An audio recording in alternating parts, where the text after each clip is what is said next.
Welcome back. The embattled FBI agent Peter Strzok heading back to Capitol Hill this week. He will testify Thursday and do so in an open hearing at the House Judiciary and Oversight Committees following his 11-hour closed-door session with lawmakers last week.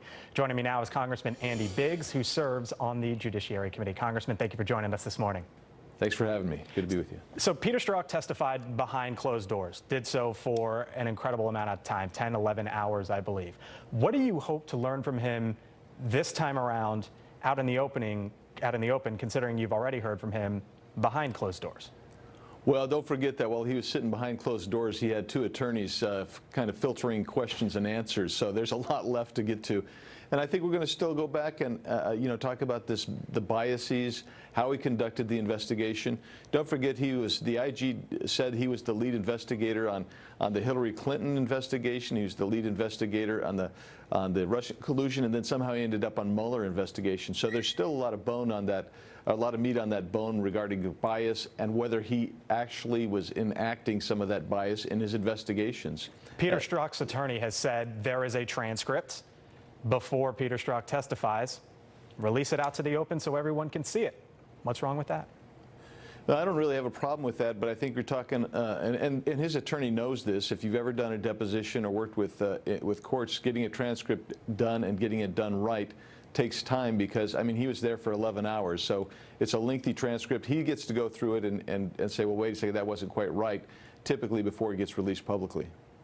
There is another investigation, speaking of documents, the DOJ document request that yourself and others on the Hill have been calling for, saying you want more documents. They did produce more documents. Are you satisfied with where things stand right now? No, I'm completely dissatisfied. I'm glad they're finally dribbling them through, but I mean, just think about this. We have some requests that have been out almost a year now that they haven't fully responded to. But, they are getting some out. But I think the public, just like me, are fed up. They want the documents. Let's get them. Quit dribbling them out. Let us see them. So I'm glad they're giving us some, but I'm for action. I mean, if they're not going to give them to us, then we need to take the next steps. We can't just beg them anymore. Help me bridge the gap, though. If you want those documents quickly, but you say the transcript needs time. I mean, it sounds like if you want everything quickly, shouldn't the Strzok transcript be out there, too? Well, the Strzok transcript will be out there in a timely fashion, I think. But don't forget, like I say, some of these requests that we've made by subpoena to DOJ have been out there for almost a year now. That's a long time. That's longer than a week. All right. Let me ask you about a different investigation out there, and that is the one into the president.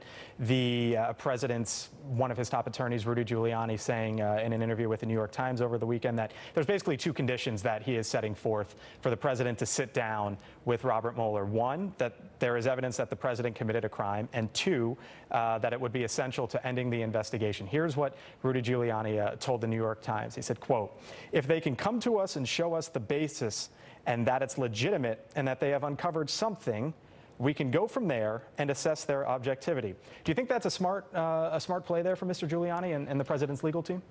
Well, it may be a good PR move. I think it's a bad legal move myself. I mean, the authority that's out there is only if the president is, if he's committed a crime, then the remedy is impeachment, and then once out of office, then you can proceed with the criminal investigation and conclusion of that. I don't think he should sit down. I don't think that this is going to be objective in any way. I think it's been skewed from the start. I mean, just take a look at the Mueller investigative team. They won't even give us all the names of those people, but we know that the people that are on there have been revealed to be highly biased against this president, which to me indicates that maybe the investigation itself is tainted, and I would not subject the president to that interview.